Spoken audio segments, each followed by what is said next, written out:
Welcome Wargamers to 2 Plus Tough. My name is Doug and today we start off the Daughters of Khaine week.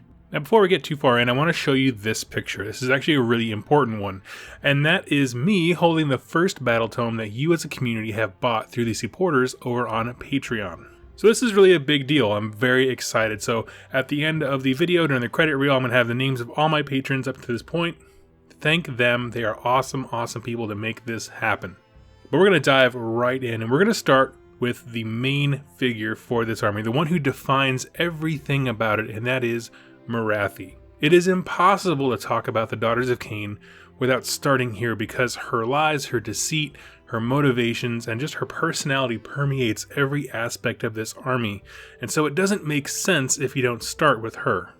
Now, for most of these kind of videos where I bring in a character from the old world, I kind of go through their old world lore, kind of give you a sense of what they used to do, what they did in the story arc wise. Frankly, I'm not going to delve too much into her old world lore. The reason is, she was heavily involved in the kind of minutia of the elven civil war that created the High Elves and Dark Elves. I'm going to speak briefly on it, but here's the simple fact is that we're given more interesting lore about her in this book than we ever had in the old world. And that's where I want to focus this video.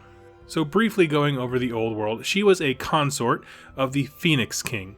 In elven culture, the Phoenix King was, as we know, the king. And by law, he had to be married to what we used to know as the Queen of the Wood Elves. But he was allowed to take a royal consort. That marriage was more just for like show and ceremony. He was allowed to have a personal, quote-unquote wife, but not a legally married one. And this is Morathi. Together, they bore a son named Malekith, who we now know as Malarian in the New World, and she was an incredibly dangerous and powerful sorceress. She was the only elf at the time who had a mastery over kind of chaos, like that kind of dark magic. And she was instrumental during the Elven Civil War, as I mentioned earlier. She was a devotee of Slaanesh. This took its form in some pretty weird ways. She started creating these pleasure cults and kind of infected high society in elven culture with them.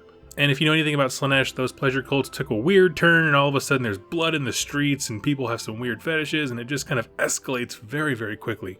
So she's kind of corrupting the moral nature of the elven society from the inside out. And with not only that happening, she was also pushing her son Malekith to ascend to the throne through manipulation and war, and so she was trying to like pivot the entire Elven Civil War so that she would have ultimate control. So she's a real schemer, right? She has powerful magic, but more than that, her mind is also incredibly sharp to get the kind of results that she wants to do. In the end times, she fought a massive battle on the island of Ulthuan.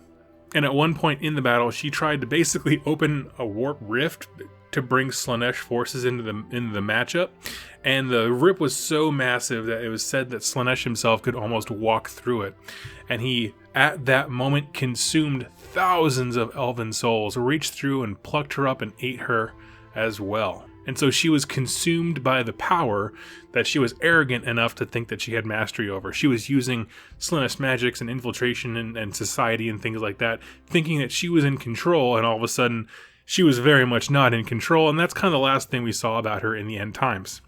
And that's all I'm going to give her on the old world as far as time goes. If you want to read more, there are two kind of main sources for this, and that is End Times Cain, which shows her the end times obviously, and the Sundering series by Gav Thorpe. When I was on Warhammer Weekly, Vince Vitrella asked me what my favorite old world lore was, and it is the Sundering. It is absolutely the coolest book series ever. It's all about the Elven Civil War. Morathi plays a massive role, so if you are really interested in the origin stories of this character, please go grab that book. But we have so much to cover since she moved to the Age of Sigmar that we need to really dive into that now. As she kind of came to, her first sensations were that of falling. And she came down like a meteor and crashed into a place called the Umbralic Sea in the realm of shadows, Ulgu. And just before she hit the water, her magic kind of put a field up and she was able to preserve herself. She kind of made her way towards the nearest shore, but was very confused. We see this kind of thing happen with these god-level characters that come from the old world where their consciousness, their identity will be shattered for an amount of time after they take a real bad blow. The same thing happened to Nagash after he was struck down by Archaon. It took a lot of years for his consciousness and his identity and his memories to all come back together, and so he could reform kind of who he was. And as she's kind of piecing herself back together mentally, she's looking at her body and realizing it's not the same. After she was consumed by Slaanesh, something happened to her inside Slaanesh's basically belly, where she was kind of twisted and contorted and molded to fit his form. And so now she has this serpentine-like tail and Medusa hair, and this is egregious for someone who in the old world was so vain.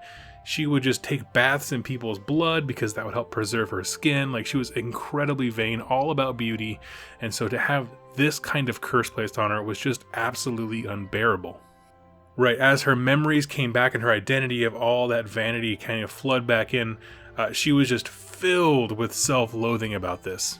However, like I said, she is a powerful sorceress, and when you drop into the edge of a mortal realm, there's magic everywhere. Shadow magic is particularly great for illusion abilities, and so she, knowing intuitively how to use magic, kind of was able to mold for herself a more pleasing form so she could walk around.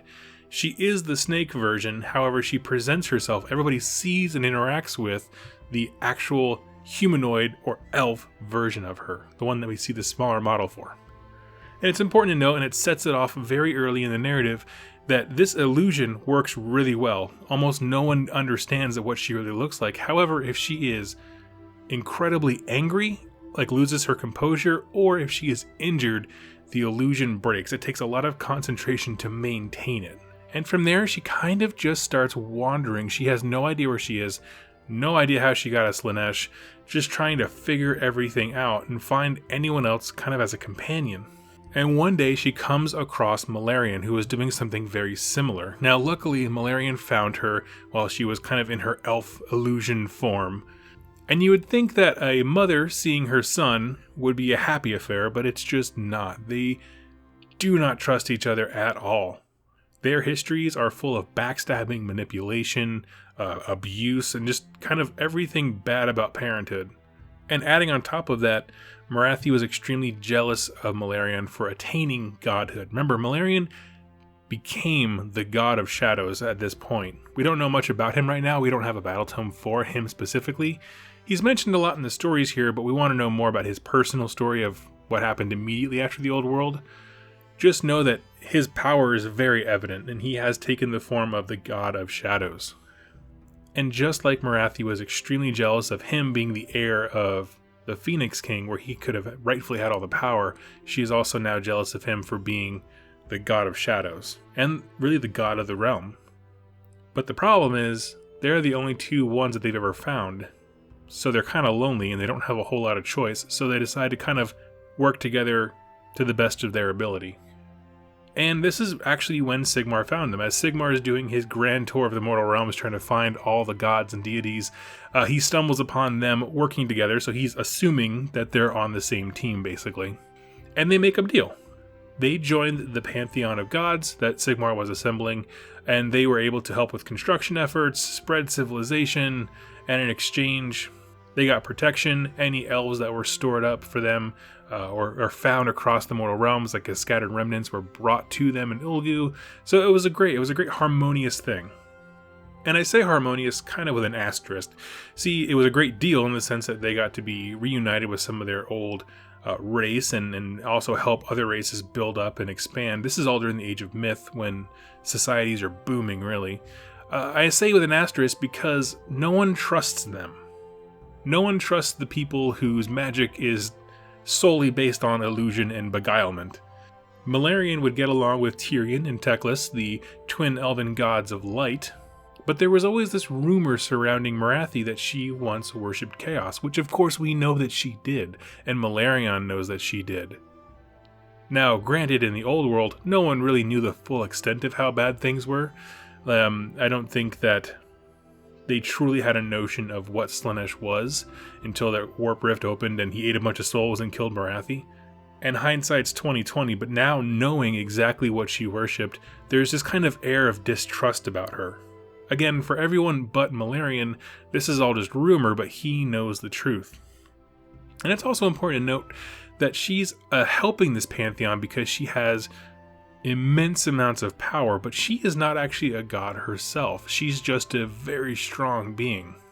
So no one really has an impetus to trust her with a whole lot of stuff. She's not really necessary for any of this. She's a convenience, and as long as she keeps being convenient, she's allowed to stay with the group. And even at that position, she tries her old tricks of manipulating and they don't work. Kind of scheming between the different gods to kind of tickle their ears and get more power and authority to herself. She wants to be the mightiest and the biggest and the top of the food chain. She tries to basically hit on Sigmar, and he brushes her away, doesn't trust a thing she has to say or do. And she even tries it on Nagash, but Nagash, the second she walks up to him, senses that there's magic at play. Either the illusion that kind of keeps her looking like an elf, or some kind of magic that's meant to manipulate his emotions and thought processes. And this is absolutely offensive to him. Like, why would you ever try to use magic on Nagash? It's just a joke. And so he actually yells at her and strikes her down. And at this point, when she is struck down, her illusion dissipates, and all the gods see her for what she really is, that serpentine form.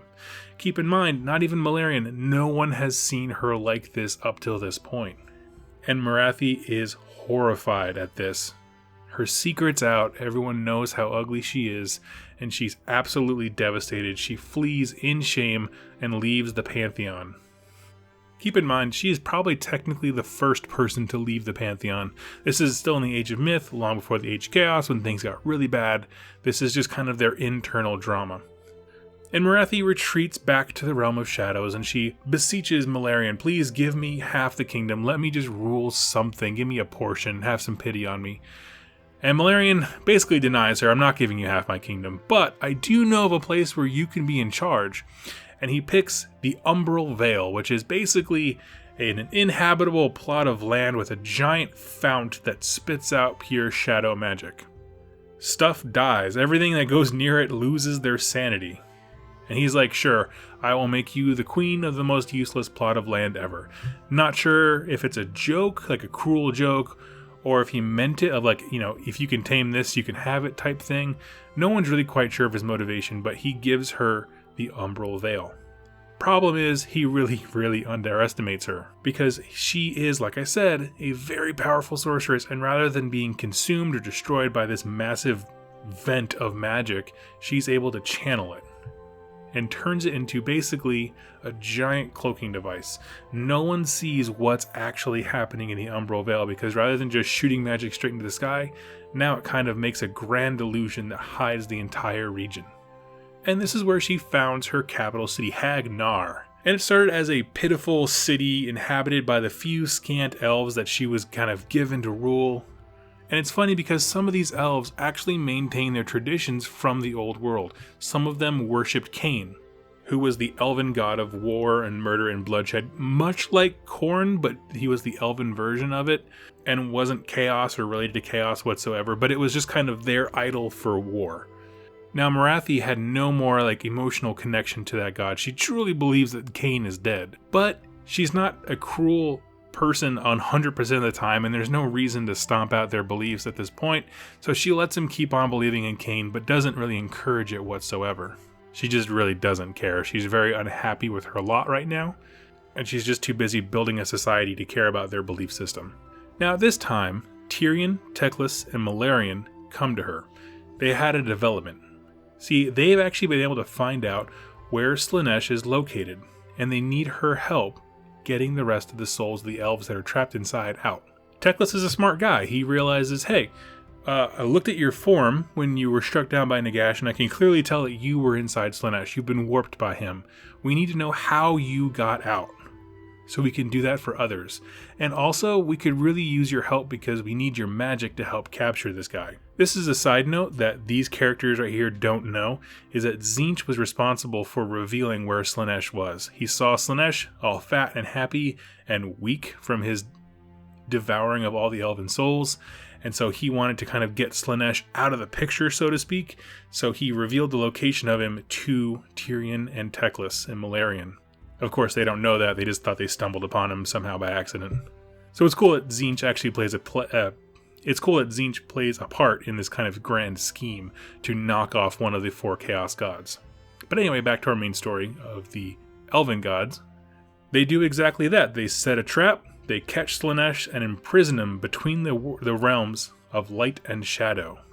And these 3 elven gods plus Morathi make a deal. Hey, if you help us, everyone gets an equal cut of the souls inside. Now it's important to note here that the souls inside Slaanesh have no memory or no identity. They're elves, but they can be remade into whatever image that god, or Morathi, wants them to be. And this is a really big deal for someone as lonely as Morathi. There's no one like her, so she can take some of these souls, make them appear like her, right, like the Melusai as we learn later on, and it's that little ounce of companionship that she can finally have. So that's what they do. Each one is given a portion of souls. Morathi takes hers and she makes the Melusai, and also the Knirai. And the 4 of them are really smart. They have a great system going where the souls are being drawn out slow enough and in enough measure that Nagash is not noticing this kind of soul movement, right? He always has this sense of where the souls are going in the mortal realms, but it's just subtle enough that he's not seeing it. And this works out pretty well, except that in the end, Morathi starts to get a little greedy. She starts skimming a few more off the top, if you will. She kind of tilts the balance so that Slaanesh's kind of vomiting of elven souls is more towards Ulgu, where she can grab them, than it is towards the realm of light. Now you might be asking how come the other 3, Malarian, Tyrion, and Teclis, don't notice this? Well, this is actually when the Age of Chaos is about to begin. Those 3 are gods, and they are still in the pantheon, and they are busy trying to repel these initial waves of chaos that are coming at them, leaving pretty much Morathi in charge of the pot of souls, which is a terrible idea. And as she tilts the balance to getting more souls to Ulgu for her specifically, 2 things start to happen. Nagash begins to sense that souls are being stolen, specifically elven souls, but he can't tell where it's going. We brought this up in the Legions of Nagash book. He senses it now, and it's the most aberrant crime to him ever, but he can't quite pinpoint exactly where it's happening to find it. So he is getting livid. And the second thing that happens is that the Slaanesh forces, remember there's still warriors of chaos who worship Slaanesh, Slaanesh demons, all these things, they're beginning to sense their god in Ulgu. They're following a scent that only they can tell, but they can't quite pinpoint where he is. They're just kind of meandering around the realm, but they know he's there, they sense it, something's happening with Slaanesh, but they don't know how to find him. However, with this happening, the population at Hag Nar just booms overnight. And now Morathi has a new problem. How do you manage this many people? And she remembers that some of them still worship Cain, some of the kind of more base elves still do, and she comes up with a scheme. A plan that is devious in nature and absolutely awful, but is so effective. She decides to use religion as a way to govern, maintain, direct, and guide people. She asserts that Cain is still very much alive, and I am the voice of Cain. I am the high oracle of Cain. I am the head priestess of his religion.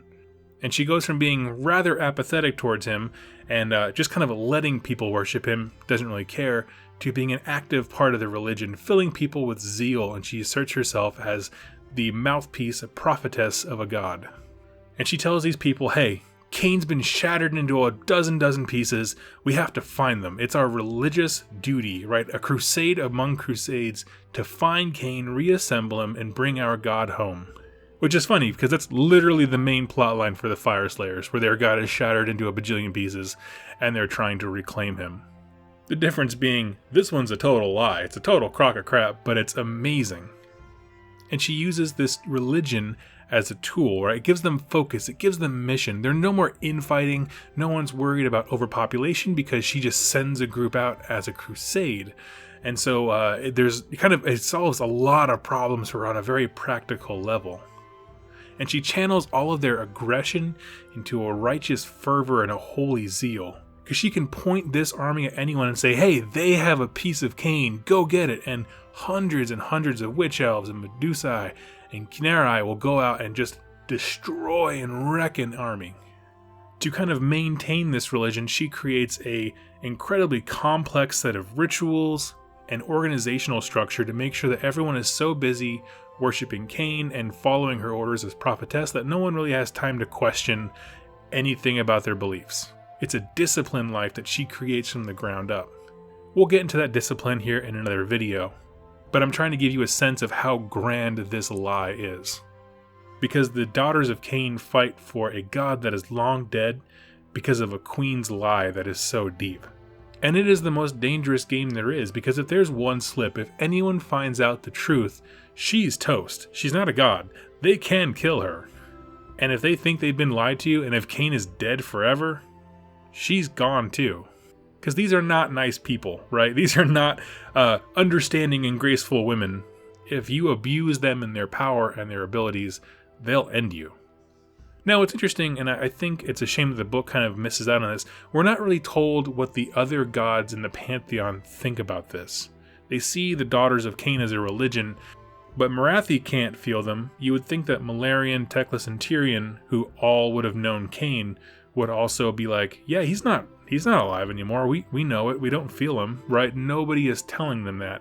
So it's very interesting that the book doesn't mention the fact that no other gods have an opinion, but I'm going to gloss over that just like they did. And all of these things happened during the Age of Myth. It's a lot of society building. It's great storytelling because it's a small enough scope that we can see it go from start to kind of a bustling city in a reasonable amount of time. But now the Age of Chaos is beginning. And initially when this book was coming out, a lot of us thought that the Daughters of Khaine were just kind of in hiding, right? They weren't really an active part of the Age of Chaos. But the fact is they actually were. They were allowed to send troops into various cities of order, and they helped out the war effort quite a bit. Remember, Morathi still wants to get on the good side of the pantheon. Ultimately, she still wants to scheme and kind of weasel her way up there. So how do you do that? Well, you play nice. You send your troops, you help your allies.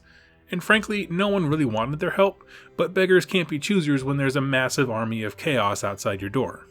And like I said, this is mostly Morathi trying to play nice, make alliances, get some people in her debt, that kind of like upper level scheming. And the Age of Chaos, obviously, just like for everyone else, is just not going well. Order is getting pushed back bit by bit, so is death, so is destruction. Everyone's kind of receding as chaos becomes ascendant. And ultimately, when Sigmar and Nagash split, right, that Battle of the Burning Skies, and Sigmar destroys the Pantheon, basically, because of Nagash's actions, and it all kind of falls apart. When she sees that happen, she realizes this is not going to work, right? Morathi was able to see the writing on the wall. If you guys aren't unified in this, chaos is just going to come in. And so she pulls her forces back to Ulgu, which was actually an incredibly smart move, because as a realm, Ulgu was largely untouched. It was certainly the most untouched of chaos during the Age of Chaos. Slaanesh demons and warbands were drawn there because they sent Slaanesh, but for the most part, Daughters of Khaine and other forces in Ulgu were able to repel them. Don't take that to mean that chaos didn't show up en masse. It did, but it's a harsh place to navigate. And frankly, the other realms seemed far more enticing to chaos gods, right? Khorne wanted the realm of fire, Tzeentch wanted metal, Nurgle wanted life. No one really had a personal claim on Ulgu. So it wasn't given as much dedicated focus as far as warbands and crusades go for chaos as other realms. And with the shadow magic that she was able to channel, Morathi was able to keep the Daughters of Khaine largely unscathed, with the exception of a few battles they had, which were brutal, and they didn't win all of them, but they were kind of always on the Daughters of Khaine terms, and so they were able to survive fairly untouched. And that's how things stayed largely until the Age of Sigmar, which we are now in. When Sigmar opened the gates, his first priority was, of course, reforging the Pantheon. Right, our opening acts of the Realmgate Wars was sending someone to life to try and find Alariel. He sent someone to death to try and find Nagash. Those kinds of things. And in that, Morathi saw opportunity. And she came to Sigmar, offered her services, again, for helping building civilizations, just like she did before. She offered her warriors their fighting prowess, which has been honing and been practiced and ritualized over all these hundreds of years, so they are really good at fighting. And the Daughters of Khaine are given access to all the cities of order, and they're allowed to set up temples in them and really spread kind of their brand of religion across the mortal realms through the order cities because they help them fight. Which is awesome, because they're not just, say, like carriage and overlords who are about trade, where they have this narrative mechanism for being anywhere you want them to be, which is fantastic, but there's not necessarily interacting with other races as much as others could be. Whereas these guys, they're in major metropolitan areas, so they're out there interacting with other races. Having a mixed order army with Daughters of Khaine thematically makes a lot of sense. And I like that they highlighted that. Now, but here's the thing, Morathi still governs all the actions that her covens and temples do. She only lets them fight if there's a monetary, political, or territorial gain involved for them. Because remember, this is all still the long game. She just saw that Sigmar came out of hiding, he was trying to rebuild the pantheon, and she wants to capitalize on his need for assistance. And so that's exactly what she's doing. She's setting up temples in all major cities, she's making deals with people. I'll keep your trade caravan safe. Absolutely. Send some Daughters of Khaine. Okay, now you owe me a debt. Just kind of higher level manipulation all over again. However, there are two instances where she will always fight for free and happily, and that is either against Slaanesh, who to her is the greatest betrayer, or Nagash, who is just a tool who smacked her down and revealed her serpentine form to everyone and made her feel the greatest shame. She hates death. She hates Slaanesh, because both of those things have hurt her in a bad way. And on top of that, Nagash is arrogant enough to think that the elven souls belong to him. Remember, from his perspective, Morathi is a soul thief. From Morathi's perspective, he is the thief because the souls of her comrades are hers. And ultimately, this plan, this fake religion, all these things that she's trying to do, the politicking and stuff, it's all for a singular goal of giving her god-level powers. Every sacrifice they make, they think they're making to Cain, goes into fueling Morathi. She has this mechanism for all the blood and sacrifices they make channel into her. She has this big cauldron at her home base in Hag Nar that's assembling power, and eventually it's going to hit critical mass and she's going to become a god. Now, the book doesn't focus on that kind of too much, but the whole point is she is pursuing godhood as her singular focus in life. And that's really where the battle tome leaves us when it comes to Morathi. She is everywhere. She has forces all over the mortal realms. She's fighting with order for her own personal gains, of course, but her army does fit into the order kind of slot, right?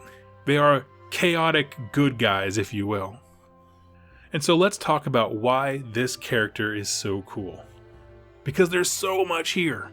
First off, she is the worst, morally speaking, that Order has to offer at this point. She lies to her people in a big way. She abuses religion to pit them against one another to make them better warriors, and then also any enemy she comes across. And in fact, it's not just a matter of using religion to manipulate people. Her religion is based on murder, which is so next level. And this all just underscores the fact that she is a master manipulator. She's the kind of person who you don't want Morathi's help, but you accept it because she only offers it in your most desperate time of need when you're willing to give anything for anyone's help, right? She's not friendly. She won't come up and be like, hey, I see chaos is coming your way. Can I help you? She's going to wait until chaos is banging on your door and you have no options and no hope and say, I can help you now if you'd like. And so there's that kind of desperation that she manipulates into people, and I love it. And what's cool is that her kind of duplicitous nature is reflected even in her form, right? Everything that people see about her, the elven form, it's all a lie because underneath she is the serpent that she actually looks like. And I love it. I don't think there's a model or artistic style that represents a character's nature as well as Morathi's model and kind of art do for her and her character. And I love comparing her, and this is what I did with my gaming group. I compared her to Archaon. And here's what I mean. Both of them have the same goal. They both want godhood. Archaon has his own reasons for that. We went over in the Archaon video. And Morathi has her own reasons for hers. Basically, they just want to rule over everyone and not answer to anyone else. But Archaon is earning his with conquest, right? By smashing any opponent that he comes across.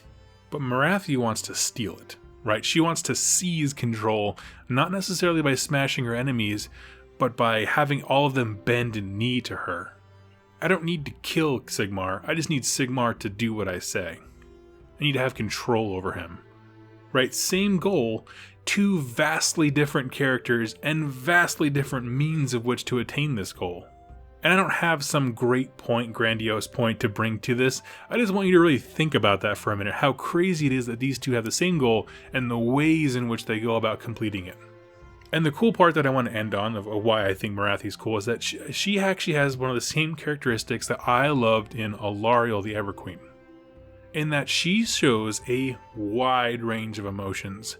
And some of these characters, like I think personally Sigmar is very one-dimensional, but characters like Alariel and now Morathi, they show a wealth of emotion. We have seen in this battle tome Morathi be lonely, lost, confused, prideful, vain, angry, vengeful, scheming, and helpful.